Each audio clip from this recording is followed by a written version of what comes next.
Hello everyone, Jeff with a Greener View. Today outside it's snowing, but inside my citrus trees are blooming. Today we're going to be talking about citrus tree pollination. In nature, citrus trees would be pollinated by insects. Most of the citrus trees are self-pollinating, so the pollen from the anthers can be transferred directly to the stigma, the top of the style, which is the top of where the ovary is, where the fruit is going to develop.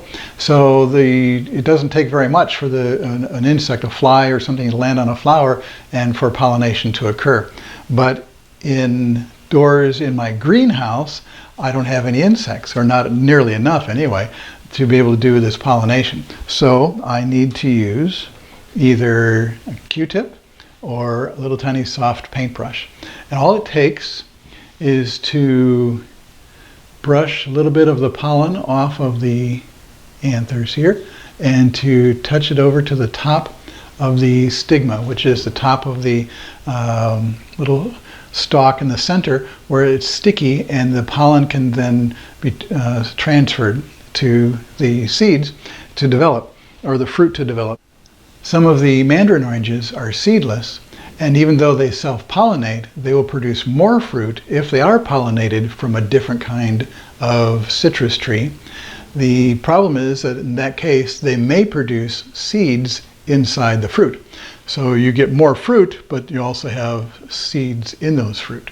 So you may want to try a little bit of cross-pollination on some of the plants to see if you can get more fruit, but then not do it to every flower so that you have more of the seedless ones.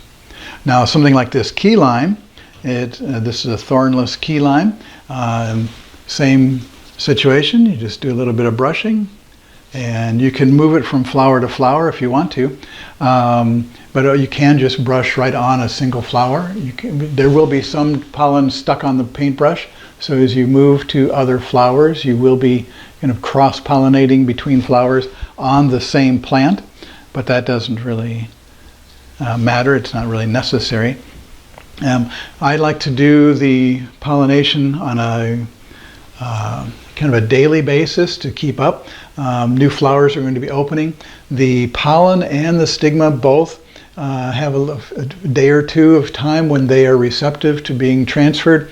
The pollen will dry up and not be viable if you let it go for too many days. So if you go out every day and do a little bit, eventually you'll be knocking off the stamens and the petals will fall off, and you'll know that that flower is past its prime, and either it's been pollinated because you've pollinated it the day before, or it didn't get pollinated at all. You will start to see little tiny swellings at the base of the flower where the fruit's going to develop if there's pollination has been successful, and so then you'll get some fruit on that. If you end up with several fruit trying to develop at a single node, you will want to take off the extras and just leave one, and probably even just one on a several inch segment of the branch, so that the leaves in that area can supply that plant with the nutrition it needs to be able to grow. If you try to leave too many, then either they will all fall off, or they'll all end up developing and just being little tiny little fruits that are not viable and not very useful for you.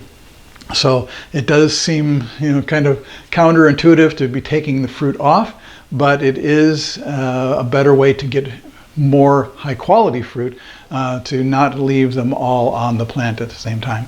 So you do want to do some removal. The plant will do that naturally to a lot of these flowers, and so a lot of these are going to fall off anyway, and so just go out and pollinate every day, and you'll find that some of them are working and the rest of them are going to fall off. So you will end up with a large mess of little flowers on the floor underneath the plant, but that's okay. You're going to get some fruit by doing this. I just want to give you a quick update. It's now September, and all summer long a lot of the citrus have been growing in size. Here's 3 Persian limes on this branch, 3 more on this branch, 3 more on this branch, another one over here, another one over here. So I have a good dozen Persian limes on this one. The pumpkin orange has some really nice sized fruit. And this has been Jeff with a Greener View. Thanks for watching.